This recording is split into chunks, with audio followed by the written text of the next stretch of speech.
The halls of the Red Keep were loud that morning, filled with servants running, guards shouting, and the smell of fresh blood from the training yard.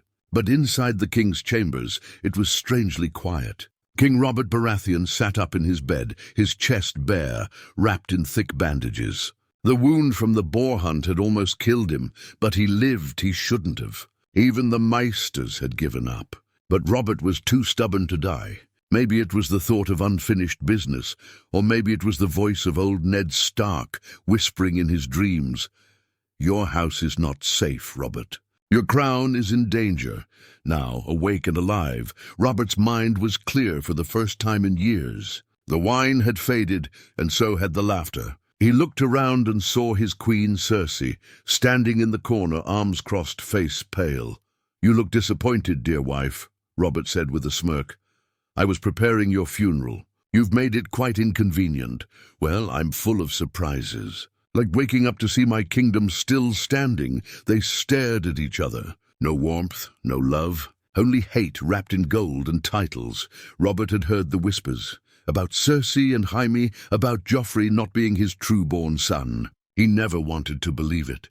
It was easier to drink, to hunt, to sleep with whores, than to face the rotten truth in his own castle. But not anymore. Call Ned Stark, he ordered. Cersei's eyes narrowed. Ned is gone, arrested for treason. He tried to take Joffrey's throne. Robert's face darkened. By the gods, what madness is this? He confessed your son was not yours. He tried to steal the crown for Stannis. Robert pushed himself up, ignoring the pain. The rage in his chest was stronger than any wound. He's not my son, Robert whispered. You know it.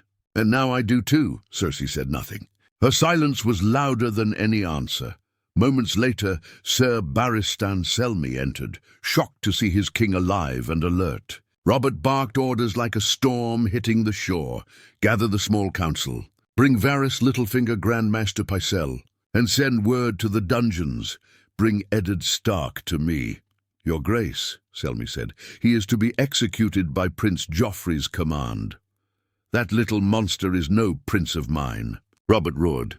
Do as I say! The old knight bowed and ran off. Cersei stayed still. You think you can stop him now? It's too late, Robert. The boy sits the throne. Robert stood with effort, his face full of pain and fire. I am the king, he said, not some golden-haired bastard, and I will show the realm who truly rules. Outside the castle, the people had already heard whispers. The king lives. The wolf may be saved. The lion shakes in fear. And deep beneath the Red Keep in a dark cell, Ned Stark opened his tired eyes to the sound of footsteps, and the light of hope returning. The doors of the dungeon opened with a loud creak. The guards stepped aside, and in walked a man who should have been dead, King Robert Baratheon. His face was pale, his steps were slow, but his eyes were burning with fury, and something else Ned hadn't seen in years, clarity. Ned Stark sat against the wall, chained, beard grown, face bruised. He looked up in shock. Robert, he whispered. Robert stood there in silence for a moment. Then he stepped forward. Gods be damned, Ned, you're still alive. I should say the same. They told me you died. Almost, Robert said with a tired smile. But death's not ready for me yet. And it seems the truth isn't ready to stay buried either. He turned to the guard. Unlock him now. The guard hesitated. Your Grace, Prince Joffrey, I said unlock him. Robert's voice thundered through the cell. With shaking hands, the guard obeyed. The chains dropped to the floor. Ned rubbed his wrists, still unsure if this was a dream. Cersei has turned our kingdom into a nest of snakes, Robert said. And I let her. I drank, I hunted, I played the fool. But no more. Ned stood up, weak but proud. It's not too late, Robert looked at him. Isn't it? My bastard son sits on my throne. My true brothers are cast aside. And the woman I called queen has been whoring with her own brother. The realm laughs at me. Then let them watch you take it all back, Ned said. One move at a time. By noon the Red Keep was on fire with rumors. Ned Stark had returned to the Tower of the Hand.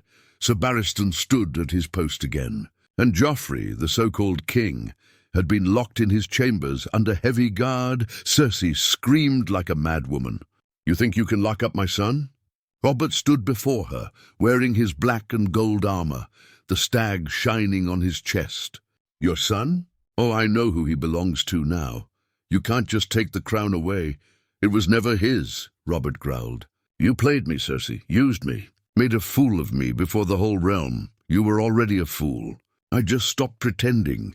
Robert stepped closer, towering over her. "Then hear me now, I am done pretending too. From this day forward, your children are no longer royal. And you are no longer queen." Her eyes went wide. "You wouldn't dare. I dare. And I will." The small council sat in stunned silence as Robert stormed in with Ned at his side. Pycelle nearly dropped his cup. Varys raised an eyebrow. Littlefinger just smiled slightly, hiding his thoughts. Robert didn't wait for greetings. "Ned Stark is cleared of all charges. My so-called heir, Joffrey, is a bastard born of incest. I name my brother Stannis as rightful heir after me." "Your Grace," Pycelle croaked, "perhaps we should move carefully." "I've moved carefully for 15 damn years. Look where it got me." Littlefinger leaned forward. "And what of the Lannisters, Your Grace?" "They won't stay quiet." Robert slammed his fist on the table. "Let them roar. I have the North, I have the Stormlands, and I have the truth. I don't need their gold." The whole castle felt like it was standing on the edge of a blade. The Lannisters wouldn't back down. Tywin Lannister, the richest and most ruthless man in Westeros, would not accept his grandchildren being stripped of their name and power, but Robert didn't care. That night, as the wind howled over King's Landing, messengers rode in every direction. War was coming, not the war of strangers, but the war of family. Brother against brother, lion against stag, fire waiting to rise, and in his tower, Ned Stark looked over the city with quiet worry. The king had woken up. The game had changed, but the Game of Thrones, it never ends quietly. A cold silence filled the great hall of Casterly Rock. Tywin Lannister sat at the long stone table, reading the letter again. His golden eyes did not blink. Across from him, Jaime stood, arms crossed, looking more angry than surprised. "He stripped Joffrey of his name," Tywin said slowly, as if each word tasted bitter. "Called him a bastard. Declared war with ink on paper." Jaime didn't speak. He didn't have to. They both knew what this meant. "Robert should have died in that forest," Tywin continued. "Fate cheated us." "I can go to the capital tonight," Jaime offered. "Take care of it." "No," Tywin said firmly. "Not yet. We don't fight like fools. We fight like lions when we're ready to win." He looked out the tall window, where the sea crashed against the rocks. "Send word to all our bannermen, quietly, and tell Cersei to prepare. War is coming, but it will begin on our terms." Back in King's Landing, Robert sat on the Iron Throne once more, but the weight of it felt heavier than ever. News had spread across the realm like wildfire. The king lives. The boy was a lie. The queen has fallen. Crowds filled the streets outside the Red Keep. Some cheering, some confused, others whispering dark things. No one trusted anything anymore. Inside the castle, Joffrey screamed and kicked like a trapped animal. The once prince was locked in his room under guard, and even the guards avoided eye contact with him. He threatened to kill them all, to burn the city, to call the King's Guard. But no one listened. Robert had ordered him watched, not harmed, not yet. A part of him still felt something. Pity, maybe. Or guilt. Is he truly that cruel? Robert asked Ned one night as they walked through the royal gardens. Ned nodded. "He's not just cruel. He enjoys pain. He's like a flame that wants to burn everything. You saw it too, didn't you?" Robert sighed. "I saw a boy who never knew discipline, never knew love. I let a monster grow in my house, and now I have to put him down." Ned stopped walking. "You don't have to kill him. Send him to the wall. Let him live as a man, not a prince." Robert shook his head. "He'll never live quietly. Not Joffrey. If I let him go, he'll return with fire and blood. He's too much like her." Ned didn't argue.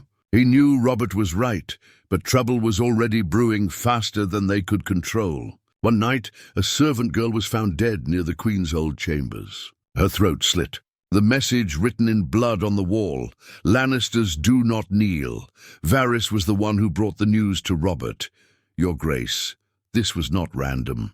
It was a message, a warning. Robert's face turned dark. "Then I will send one back." He ordered every Lannister still in the city to be questioned. Some disappeared. Some were quietly executed. The Red Keep became a cage of secrets, spies, and growing fear. But Cersei was still dangerous. She sat in her chamber, dressed in black, her eyes sharp like daggers. Every day she watched the guards, counted the steps, noted the weaknesses. She was not broken, only waiting.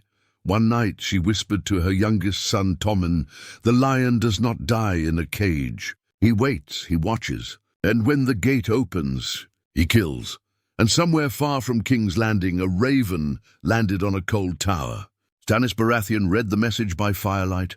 Robert lives, Joffrey falls, war begins. He closed the scroll and looked out to the sea. It's time. The bells of King's Landing rang all morning, but not for a wedding or a victory. They rang because ships were appearing on the horizon, black sails with a golden lion. Lannister ships, dozens of them. From the balcony of the Red Keep, Robert stood with his arms crossed, watching the harbour fill like a cup overflowing with fire. "They move fast," Ned said quietly beside him. "They move like snakes," Robert growled. "I should have killed Tywin after the rebellion. I spared him, and this is how he repays me." Below in the streets, the people were tense. Some threw rocks at the ships. Others cheered for the gold they thought was coming. They didn't understand that the lion's gold was only bait. The claws were hidden under it. Inside the castle, Cersei was still locked in her chambers, but she smiled when she heard the bells. She knew what they meant. Her father had come. She whispered to herself, "The stag bleeds. The lion roars." That night, Robert called a war council.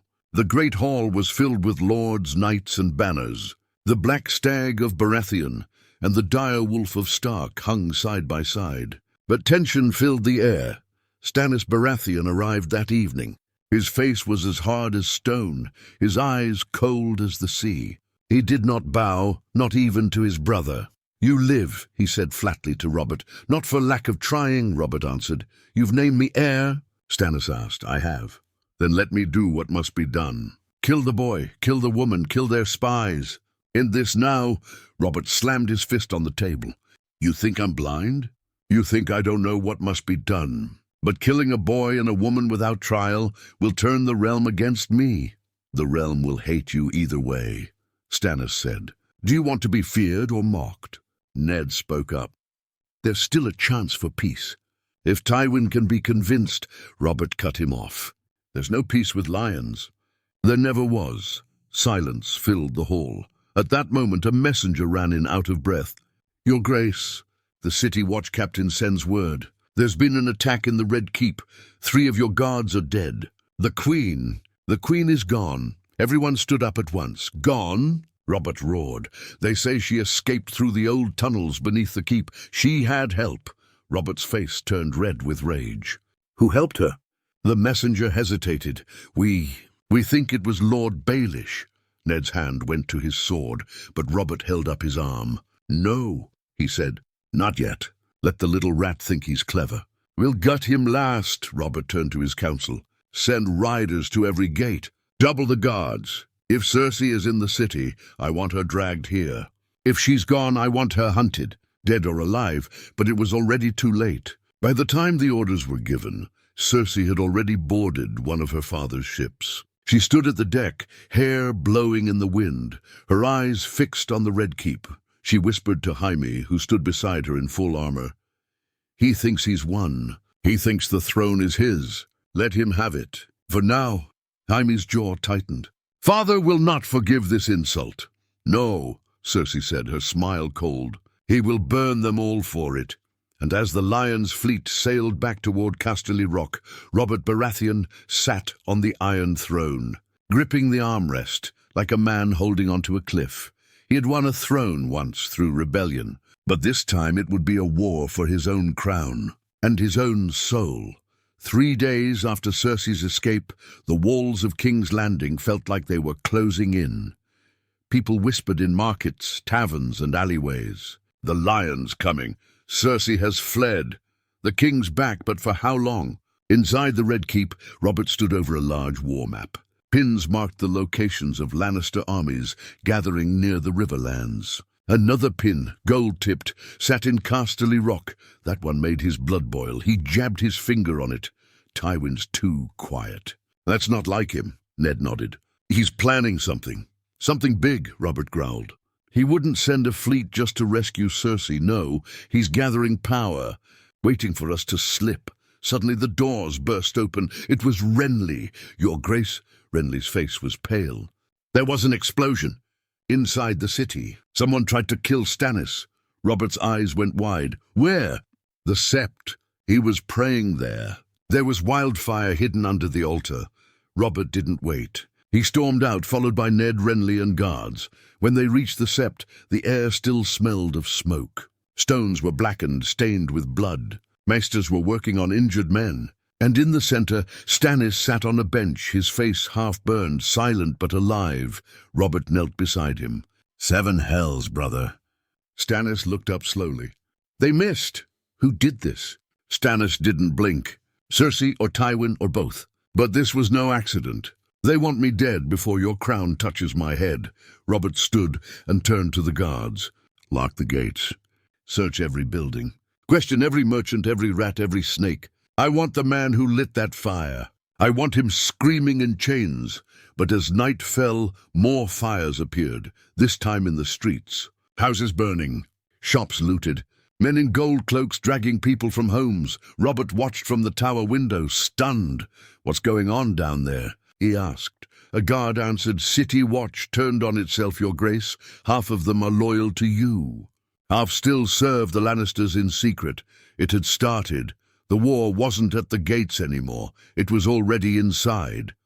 Robert ordered the bells rung again, not for warning, but for battle. Inside their own city, he turned to Ned. Get your men. Arm them. Protect the people. This city is mine, and I won't lose it to shadows.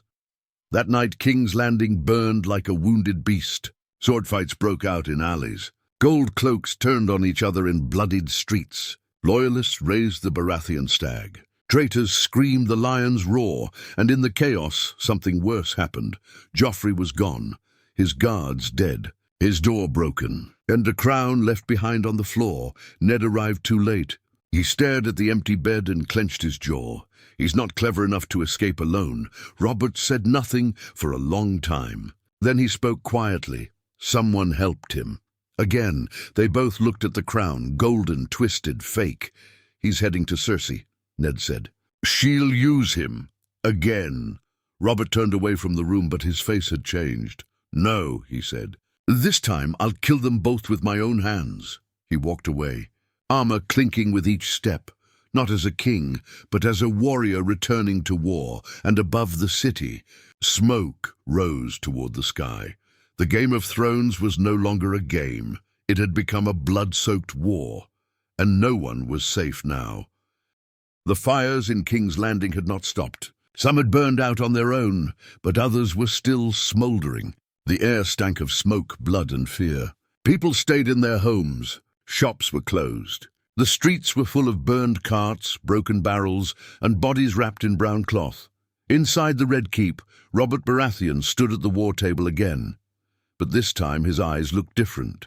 Not wild with rage, but cold, focused, and tired. His hand gripped a cup of wine, but he didn't drink it. He only stared into it, as if trying to see the future at the bottom. He's playing with us, Robert said quietly. Tywin, Ned Stark, stood beside him. We've sealed the gates. Most of the traitors in the Watch are dead. The city is calm for now. Robert looked up at him. You've never fought Tywin, Ned. I have. Not face to face, but I've seen what he does. He doesn't just attack. He corrupts. He poisons. He turns people against you before you ever draw your sword. At that moment, a raven flew into the hall with black ribbons tied to its leg, a royal message. The Maester handed it to Robert. He broke the wax seal and read the letter. As he read, the color drained from his face. Ned asked, What is it? Robert's voice was low and tight. Renly's gone. What? Murdered in his own tent. His guards killed in their sleep. The camp is scattered. Half the men ran. The other half thinks Stannis did it. Ned's jaw clenched. That's not possible. Stannis is here.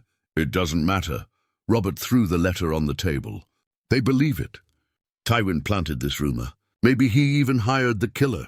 Ned stepped back. If Renly's forces leave, we lose the Reach. We lose their food, their gold, and their swords, Robert finished. He slammed his fist against the table. Damn that lion! Later that day, a new problem arrived. Lord Varys walked in, face pale, fingers twitching. Your Grace, forgive me, but the High Septon is dead. Robert turned slowly. Another death? He was found poisoned, in the sept, and his cupbearer is missing, Ned muttered under his breath. They're killing our allies one by one, Varys nodded. It's quiet war, my lord. Not fought with blades, but whispers. Robert stood up. Then let's stop whispering. He ordered ravens to every corner of the realm. The king lives. The queen is a traitor. The boy Joffrey is not of royal blood. Any lord who stands with the Lannisters stands against the crown, but messages alone wouldn't save the realm. Robert needed more. He called a secret meeting with Stannis, Ned, and Sir Davos. We strike Casterly Rock, Robert said. Stannis raised an eyebrow. Bold and foolish. The rock is guarded, and we don't have enough ships. Robert looked at Davos. Can you take a small fleet around the Westerlands? Quietly. Find a weak point? Davos nodded. It can be done, but it won't be easy. Or quick. Robert grinned, the old fire in his eyes. Nothing worth winning is ever easy. But that same night, as plans were being drawn, a quiet betrayal unfolded. Lord Petter Baelish, Littlefinger, walked into a dark room deep below the castle. Waiting inside was a hooded man. On the table, a small chest of gold coins. Beside it, a scroll sealed with a golden lion. Littlefinger smiled. The king is angry. He makes fast moves. Loud moves, he said.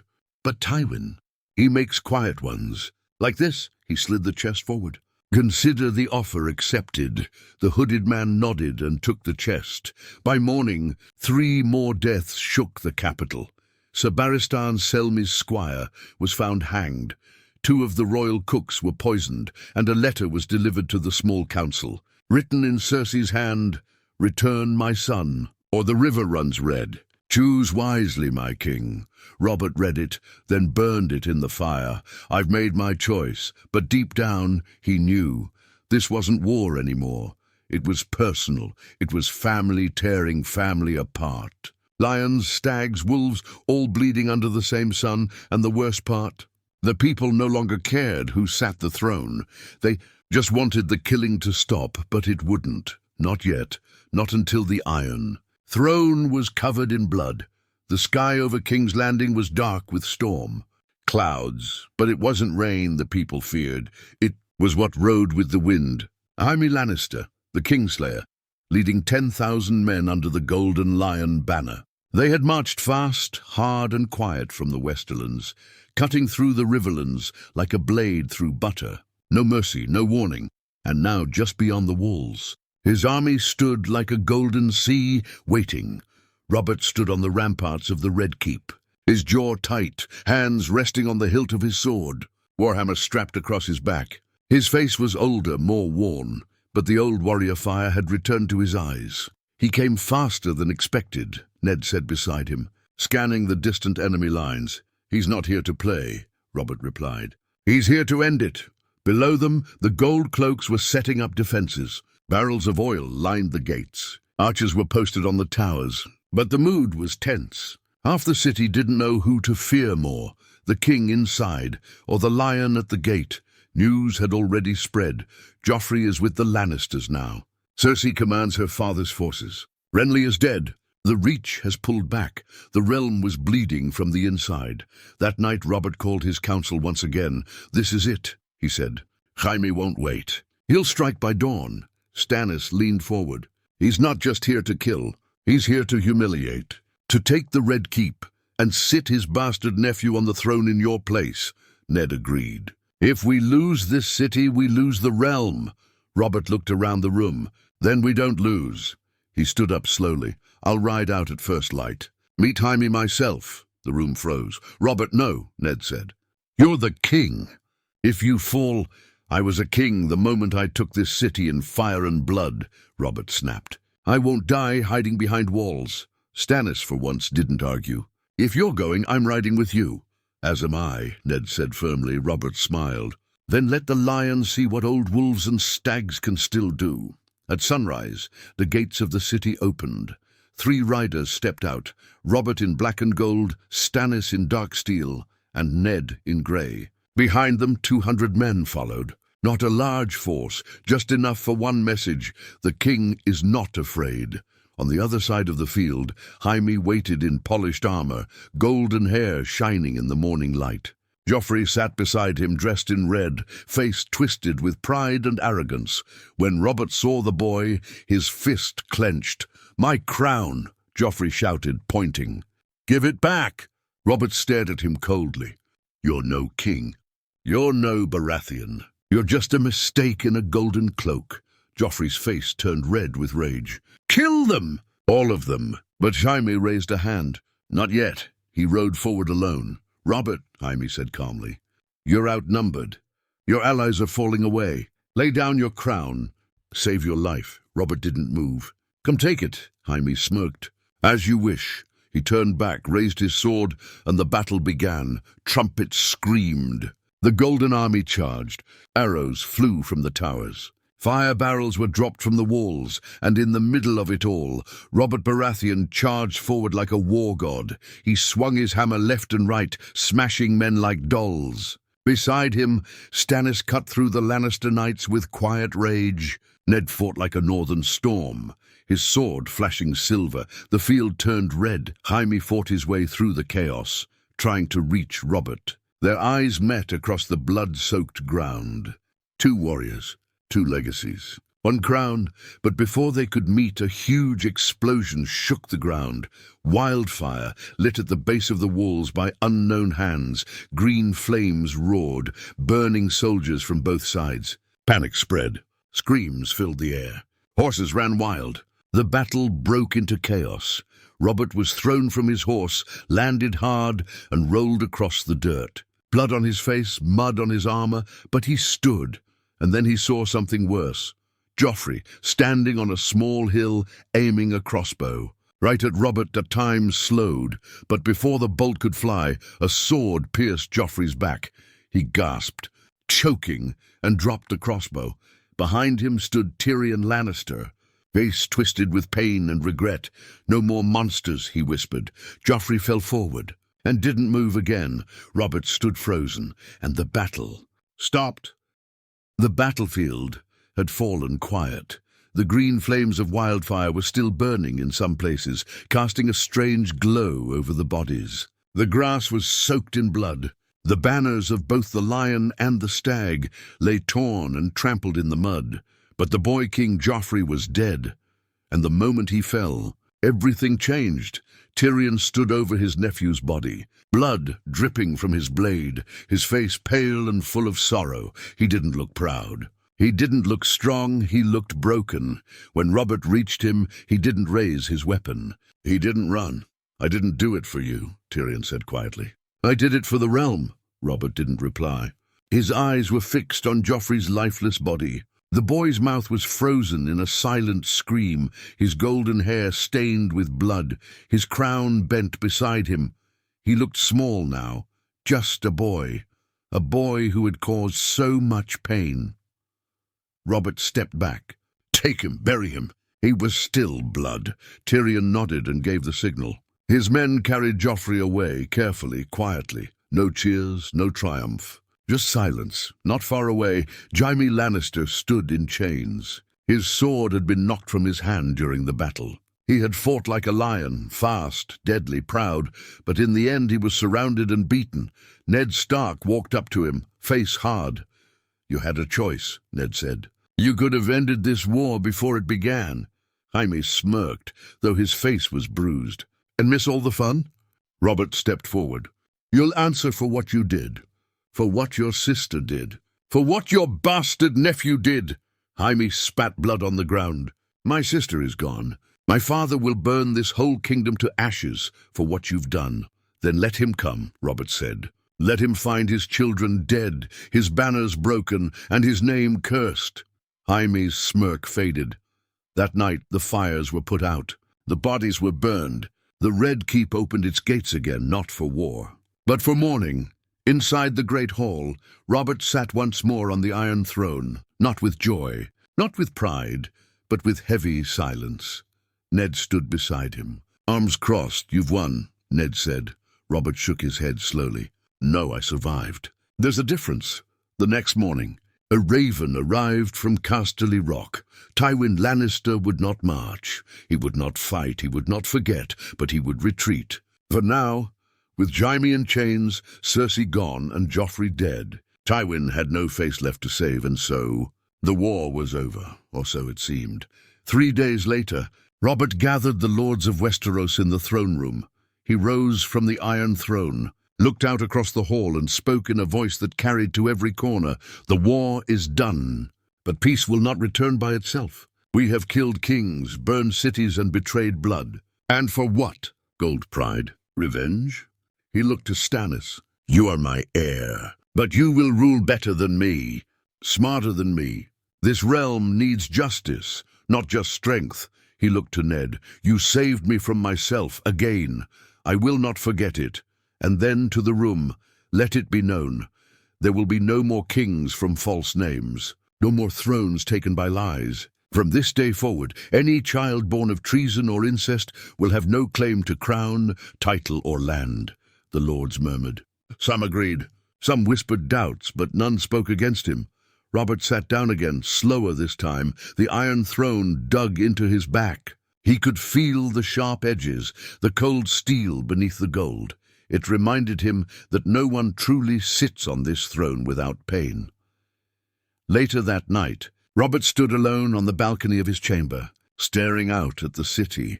The fires were gone, but so was his laughter. So was his youth. He had survived the war, but part of him had died with it. Ned joined him quietly. "We did what we had to," Ned said. Robert nodded. "Aye, but I wonder, Ned, in the end, who really won?" Ned didn't answer. Maybe because he didn't know, or maybe because no one did.